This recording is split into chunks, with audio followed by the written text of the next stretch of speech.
Do you know what it means to TCB? You're about to find out. Welcome back to another episode of the Collaborative IEP Podcast. I'm Ashley Barlow, your host, and I'm so happy you're here. And I think that's the first time I've ever opened the podcast with a teaser like that. I feel so official.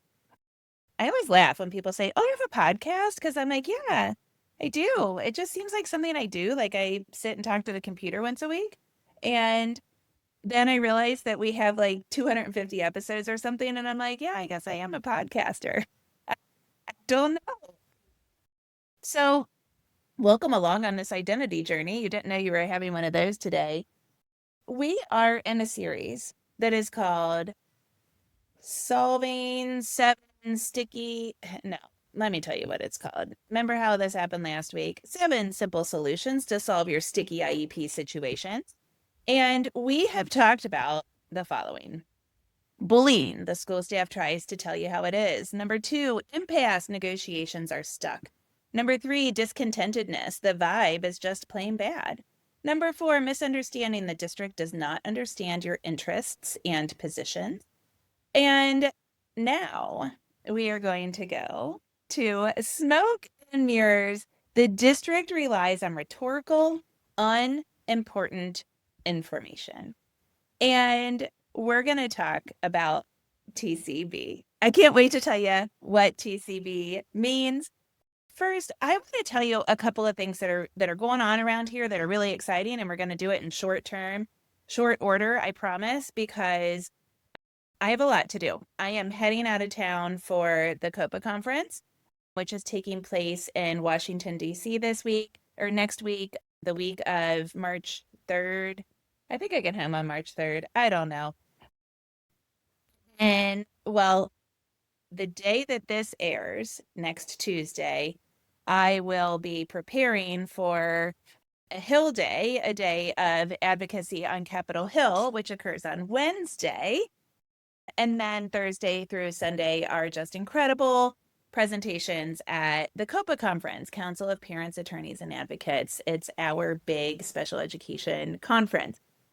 I have touted the many wondrous characteristics of COPA year after year here on the podcast. I really encourage you to come to the COPA conference at some point. It's just a wonderful organization and a great conference. So that's number 1, COPA endorsement. Number 2 is the membership. The traction that we're gaining in the membership is probably the thing I'm most jazzed about. We had a really great week last week in the membership. So first we had Heather Avis come in and talk to us about utilizing children's literature in order to foster a sense of belonging. And it kind of morphed into a conversation, honestly, about literature, period. But it was so enlightening. It was so enlightening, like exciting. Heather came with just 2 quotes, and she spoke to the membership for about 15, 20 minutes. And we just had a great conversation after it that was full of fellowship and support and thought and really good ideas about inclusion and reading. And it was just exciting. Then we had our monthly meetup with me, our coaching call with me, which we have decided to call Ask Me Almost Anything. And we only had 2 members show up live. Both of them came with questions about inclusion. And to see them support one another, to see them ask questions that I would have asked, to see them say things that I would have said, to reference other communication templates, courses, guides in the membership, it just brought me so much joy. I feel like we are really gaining traction in the membership finally, and it feels really good. So if you got the all access pass to the conference, you have a month of the membership free. I highly encourage you to take advantage of that. Because we've got a bigger group, at least for the month of March, I'm doing 2 Ask Me Almost Anythings. And because our group is still pretty small, that will almost definitely give you access to me to answer your IEP questions. I think I've said before, I arguably cannot talk about my hourly billing rate in public like this on a podcast because of antitrust laws. However, I will tell you the membership is now $27 per month, $270 per year. And even if you like divide that out by how many people are in there and how much access you would get to me, etc., what you are paying for is about 8% of what you would pay for a 1 hour consult with me. And you're getting 2 of those in the month of March. So pretty unfettered access to me at an extremely reasonable cost. So please be sure to take advantage of that, especially if it's free and you already have that all access pass. So let's dive in. Those were our exciting things that are going on because I just like to celebrate how fun things are here.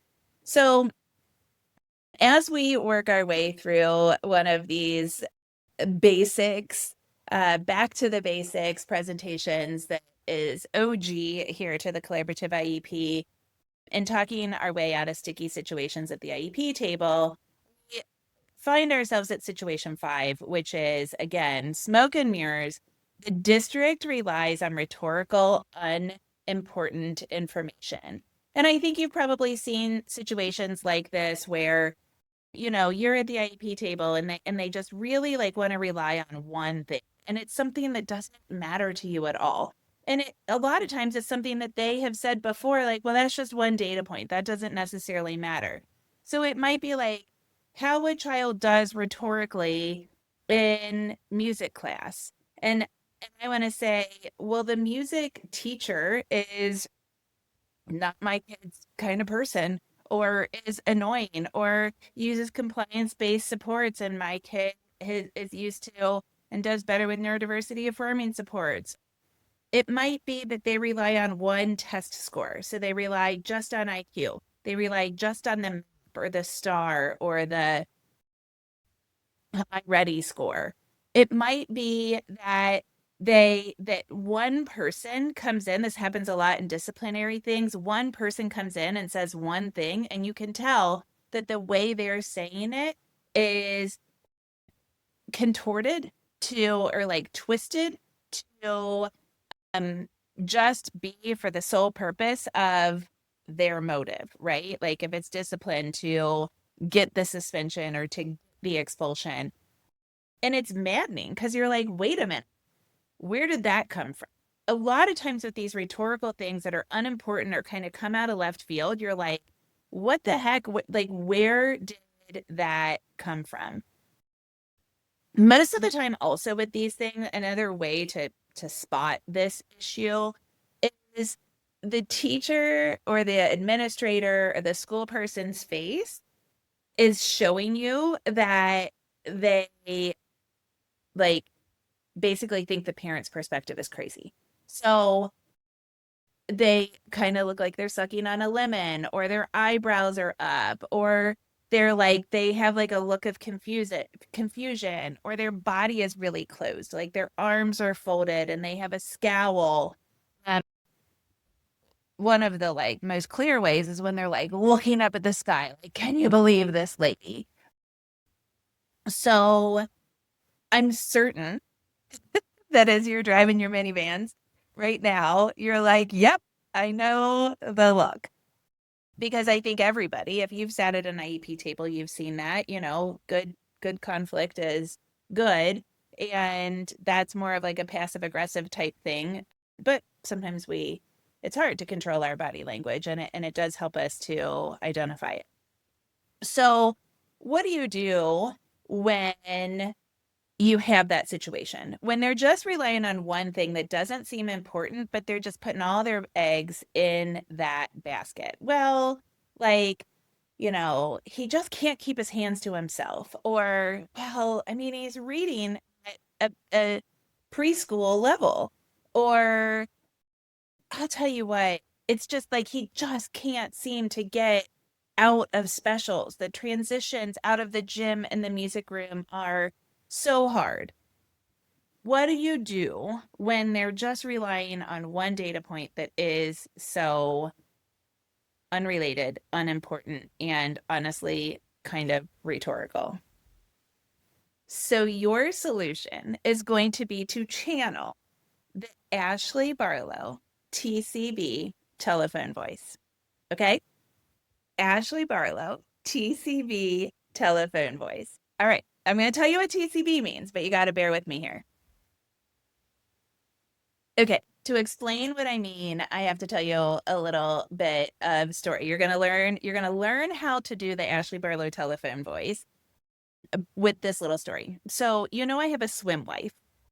I'm a swim mom, and another swim mom friend is my best friend. Her name is Jenny. And Jenny and I travel together. We chaperone together, past tense, because now I have a college swimmer. And we support one another enough that I was like, you know what you are? You're my swim wife. And so we abbreviate that SWIVES.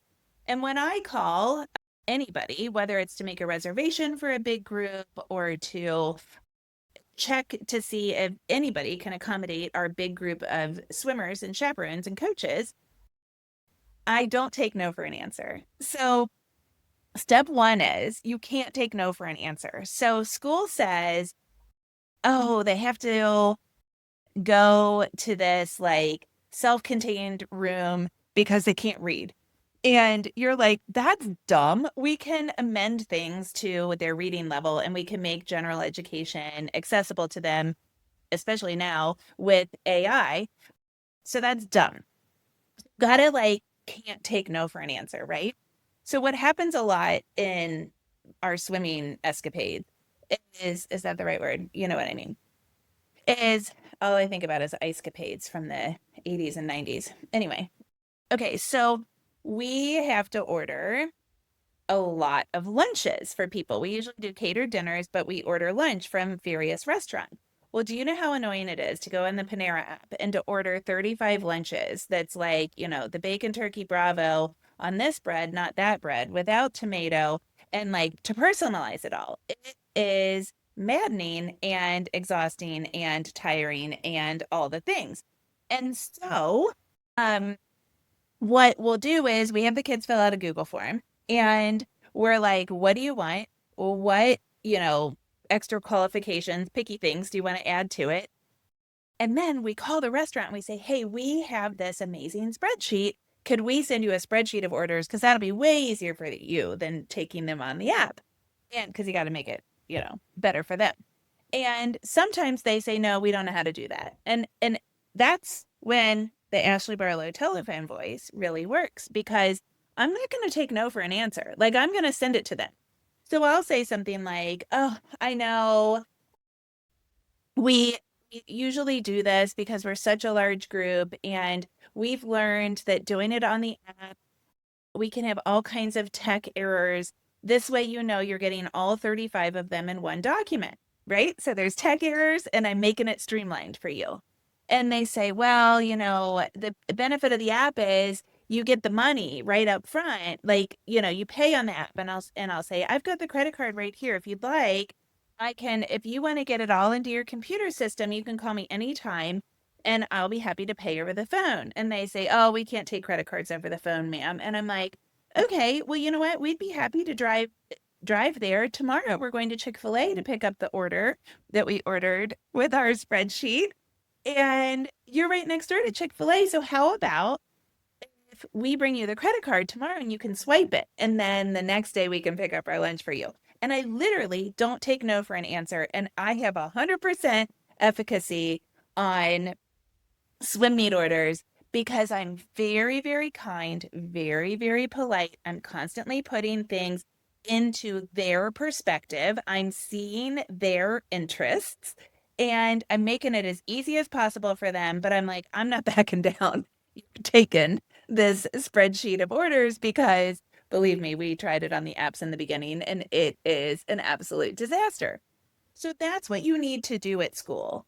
You need to channel that Ashley Barlow telephone voice and you need to TCB. You need to take care of business. You just need to put on your like thinking cap, only it's your negotiation cap and be like, nope, this is the thing that I am going to say no to because it is ridiculous, it is unimportant, it is rhetorical. Like, you mean to tell me that because the music teacher stinks at classroom management, my kid's supposed to go to a self-contained classroom all day long? I don't think so, Tim.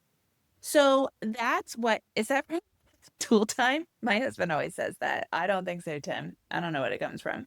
Probably inappropriate. Anyway,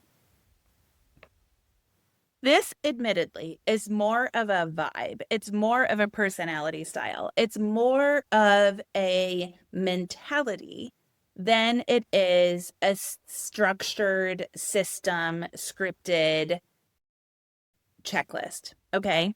But a couple of key things that you can infuse into your advocacy at this point. First of all, I should have said this in the beginning. This is when they use something rhetorical. They use rhetorical information about something that really, really matters, right? And it happens a lot because what you know is they want your kid out of the classroom, or they want your kid in the second grade reading program, or they want your kid to like not have actual reading curriculum because they think they can't read. And you're like, no, right? So you all know where this is. Most of the time people are like, yeah, they are only relying on the MAP score, the STAR score, the iReady score, or fill in the blank. Okay. So one thing is to like what when I am saying I look at their interests and their values and I talk to those, that's very, very collaborative. So you just got to be like, you know, like on the kids' cartoons when they're like, hey, team, activate. Remember that old Instagram reel? Holy Spirit, activate. Holy Spirit, activate. That's what you got to be. You got to be like, hey team, I'm putting on my collaborative hat and I am like charging forward. Okay. So that's one. Also, you really got to infuse empathy into these things, right? Like, you know, when I call Panera, I say, I'm not picking on Panera. I don't know that Panera's ever said no, but sometimes they do say no. And I'm like, oh, we've got 35 of these orders, and I mean, they're kids and they all have something that they want or don't want. And like, it'll take us 6 hours, right? So I do also try to get the manager of the Panera or the restaurant to like empathize with me a little bit. We're not from here. This is a big team. I'm so sorry I wasn't able to call yesterday. We had a kid with a crisis, that kind of thing. Of course, I only tell the truth. But you do want to try to infuse a little bit of empathy into it. And then also don't forget, as is always the case, you want to use that objective data. So, and all of you are screaming, why didn't you say this in the beginning? So like they're talking about one thing. You want to bring in all the other things, right? And you do that in this really laid out, like, surely you aren't forgetting about all of these other important test scores or successes with transition or, whatever the thing is. So those three things can help you to understand what I mean when I say Ashley Barlow voice, take care of business. All right. I hope that works for you. I'll I will fully admit that it's very hard to do for yourself, but it is very fun when it works. I will see you next week, same time, same place.